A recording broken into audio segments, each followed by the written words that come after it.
জাতীয়করণের দাবিতে এমপিভুক্ত শিক্ষকদের নতুন কর্মসূচি। জাতীয়করণের দাবিতে এমপিভুক্ত শিক্ষকরা নতুন কর্মসূচি ঘোষণা করেছে। আজ শুক্র শনিবার তারা প্রতীকী অনশনে বসবেন, আর রোববার ফের সচিবালয় অভিমুখে পদযাত্রা করা হবে। বৃহস্পতিবার সচিবালয় কর্মকর্তাদের সঙ্গে আলোচনা ফলপ্রসূ না হয় এই নতুন কর্মসূচি ঘোষণা দেওয়া হয়।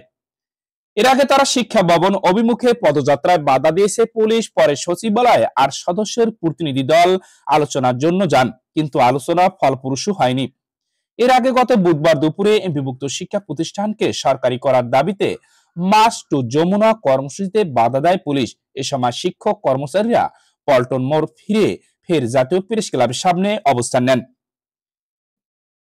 শিক্ষকরা বলেছেন, সরকারি নিয়মে বাড়ি ভাড়া, মেডিকেল ভাতা, শতভাগ উৎসব ভাতা, জাতীয়করণের প্রজ্ঞাপন জারি করতে হবে। প্রজ্ঞাপন ছাড়া ঘরে ফিরবেন না তারা। উল্লেখ্য, গত 12 ফেব্রুয়ারি থেকে বিভক্ত শিক্ষা জাতীয়করণ প্রত্যাশী জোট ঘোষিত এই কর্মসূচিতে দেশের বিভিন্ন প্রান্ত থেকে শিক্ষকরা অবস্থান নিয়েছেন। সংগঠনের সদস্য সচিব দেলার হোসেন আজিজি বলেন, আমরা আশ্বাসে বিশ্বাসী না, আন্দোলনের স্থলে এসে ঘোষণা দিতে হবে। আমাদের দাবি মেনে নেওয়া হয়েছে, অন্যথা শিক্ষকরা পরিবার পরিজন নিয়ে অবস্থান কর্মসূচি পালন করবে। শিক্ষকরা বলেন, সরকারের পক্ষ থেকে দাবি মেনে নেওয়ার সুস্পষ্ট ঘোষণা ছাড়া প্রেস ক্লাব ছেড়ে যাবেন না তারা। সরকারকে দাবি মেনে নেওয়ার আহ্বান জানান। একই সঙ্গে সব এমপি ও শিক্ষক কর্মচারীকে প্রেস ক্লাবে কর্মসূচিতে যোগ দেওয়ার আহ্বান জানান তারা। আপনারা ইতিমধ্যে সবাই অবগত হয়েছেন, এমপিভুক্ত শিক্ষা জাতীয়করণের দাবিতে আসন্ন ঈদ উল ফিতর থেকে এমপিভুক্ত শিক্ষকদেরকে শতভাগ উৎসব ভাতা প্রদানের দাবিতে, সরকারি নিয়মে বাড়ি ভাড়া ও মেডিকেল ভাতা প্রদানের দাবিতে 12 ফেব্রুয়ারি থেকে এমপিভুক্ত শিক্ষা জাতীয়করণ প্রত্যাশী জোটের ব্যানারে আজ 10 দিন ধরে জাতীয় প্রেস ক্লাবের সামনে লাগাতার অবস্থান কর্মসূচি চলছে। এই আন্দোলনটি ইতিমধ্যে তৃণমূলে ছড়িয়ে পড়েছে। গতকালকে উপস্থিতি ছিল সর্বোচ্চ। ইতিমধ্যে সারা বাংলাদেশের বিভিন্ন শিক্ষা প্রতিষ্ঠানে কর্মবিরতি পালনের কারণে এমপিভুক্ত শিক্ষা ব্যবস্থা অনেকটা স্থবির হয়ে পড়েছে। সরকারের পক্ষ থেকে আমাদের সাথে বসার পর তারা আমাদেরকে আশ্বস্ত করেছিল অল্প সময়ের মধ্যে আমাদের দাবি দেওয়ার ব্যাপারে আলোচনা করে তারা সিদ্ধান্ত জানাবে। আমরা অপেক্ষায় ছিলাম, কিন্তু এখন পর্যন্ত তারা কোনো সুস্পষ্ট দেওয়ার মতো পরিবেশ তৈরি করতে পারিনি।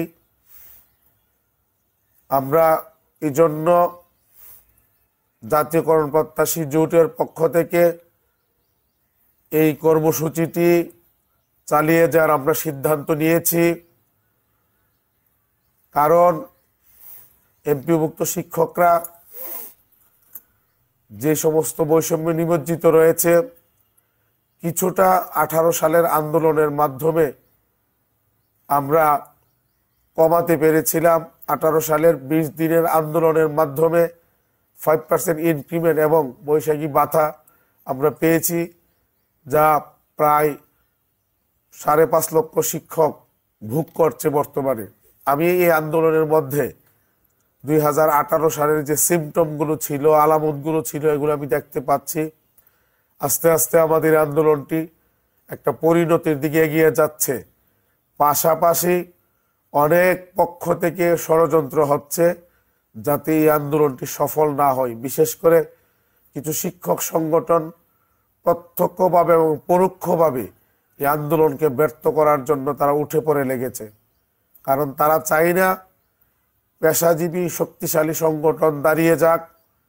যদি পেশাজীবী শক্তিশালী সংগঠন দাঁড়িয়ে যায়, তাহলে তারা শিক্ষকদেরকে দিয়ে আর বাণিজ্য করতে পারবে না। শিক্ষকদেরকে শো অফ করে এমপির টিকিট কনফার্ম করা যাবে না। শিক্ষকদেরকে শো অফ করে মন্ত্রী হওয়ার খায়েশ মেটানো যাবে না। এই জন্য এই আন্দোলনটি বানচাল করার জন্য বিভিন্ন পক্ষ থেকে গভীর ষড়যন্ত্র শুরু হয়েছে। আমরা সকল ষড়যন্ত্র ছিন্ন করে ইনশাআল্লাহ এই আন্দোলনটাকে অব্যাহত রাখবো এবং রাখতে চাই। আমরা ইতিমধ্যে সচিবালয়ের যে আন্দোলন বন্ধ করার যে তাদের যে আমাদের প্রতি তাদের যে আহ্বান ছিল, এটা আমরা প্রত্যাখ্যান করেছি এবং আমরা আমাদের আন্দোলন চালিয়ে যাওয়ার আমরা ঘোষণা দিয়েছি।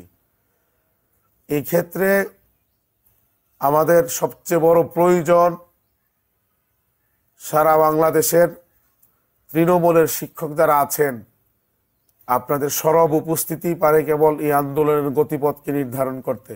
আমরা জীবনের ঝুঁকি নিয়ে নিজের পকেটের টাকা খরচ করে অনেক কষ্ট করে অনেক হুমকি মোকাবেলা করে এই আন্দোলনটাকে অব্যাহত রেখেছি এবং আপনারা ইতিমধ্যে বুঝে গেছেন এই আন্দোলনের সাথে রাজনৈতিক কোনো সম্পর্ক নেই, আমাদের রাজনৈতিক কোনো আকাঙ্ক্ষাও নেই। নিছক মাত্র শিক্ষকদের দাবি দাওয়া আদায়ের জন্য এই আন্দোলনটি হচ্ছে। সুতরাং এই আন্দোলনকে সফল করা আমি মনে করি প্রত্যেকটি এমপিভুক্ত শিক্ষক এবং কর্মচারীর দায়িত্ব। পাশাপাশি এই আন্দোলন সফল হলে শিক্ষার্থীরা যেহেতু অল্প টাকায় 10 থেকে 15 টাকায় বেতনে মাসিক বেতনে পড়াশোনা করতে পারবে, সুতরাং এই আন্দোলন সফল করা একজন অভিভাবকেরও দায়িত্ব এবং শিক্ষার্থীরও দায়িত্ব। কারণ এই আন্দোলন সফল হলে একজন শিক্ষার্থী এবং একজন অভিভাবক একেবারে অল্প টাকায় তার সন্তানকে পড়াশোনা করাতে পারবে। আমি এমপিভুক্ত শিক্ষক কর্মচারীদের প্রতি আহ্বান রাখতে চাই, আপনারা যদি সত্যি চান যে আমরা এই আন্দোলনটাকে সফল করি এবং এই আন্দোলনটার মাধ্যমে আমাদের কিছু বৈষম্য দূর হোক, তাহলে আপনারা স্থানীয়ভাবে যে সমিতিগুলো রয়েছেন আপনারা সবাই এই আন্দোলনে আপনারা একটু সহযোগিতা করুন, বিশেষ করে শিক্ষক পাঠিয়ে। ইতিমধ্যে বিভিন্ন উপজেলা থেকে শিক্ষক নেতৃবৃন্দ তাদের স্থানীয় সমিতির মাধ্যমে নেতৃত্ব দিয়ে শিক্ষকদেরকে নিয়ে আসা শুরু করেছেন। গতকালও ব্রাহ্মণবাড়িয়ার বাঞ্ছারামপুর থেকে মাধ্যমিক শিক্ষক সমিতির সভাপতি মহোদয় এক বাস শিক্ষক নিয়ে এসেছেন। শাহরাস্তির মাধ্যমিক শিক্ষক সমিতির সম্মানিত সভাপতি জনাব আব্দুর রহমান স্যার, উনিও নিয়মিত শিক্ষক পাঠাচ্ছেন। তারপরে হুমনা উপজেলার সম্মানিত সভাপতি তিতাস অথবা হুমনা সম্ভবত ইউসুফ স্যার, উনি তার নেতৃত্বে কালকে তিনি এক বাস শিক্ষক নিয়ে উপস্থিত হয়েছেন। তো এটা সারা বাংলাদেশের সর্বত্র ছড়িয়ে পড়ুক। স্থানীয় সমিতিগুলো আপনারা ঐক্যবদ্ধ হয়ে এখানে শিক্ষকদেরকে নিয়ে আসেন।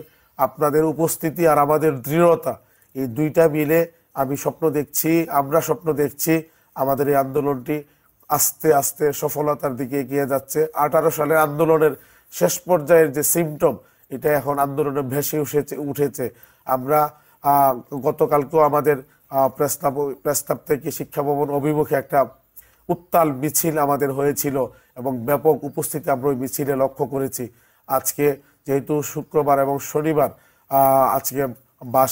আজকে যেহেতু আন্তর্জাতিক মাতৃভাষা দিবস, আমরা ভাষা শহীদদের প্রতি গভীর শ্রদ্ধা জানাই জাতীয় গণপ্রত্যাশী জোটের পক্ষ থেকে।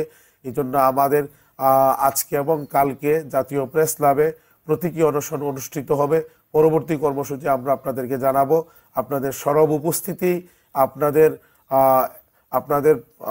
উপস্থিতি পারে কেবল আমাদের এই আন্দোলনকে সকল ষড়যন্ত্রকে ছিন্ন করে সফলতার দিকে নিয়ে যাওয়ার জন্য। সকলের সরব উপস্থিতি কামনা করে আপনাদের সাথে জাতীয় প্রস্তাবে দেখা হবে, সাক্ষাৎ হবে, সেই প্রত্যাশা রেখে শেষ করছি। আসসালামু আলাইকুম ওয়া রাহমাতুল্লাহ।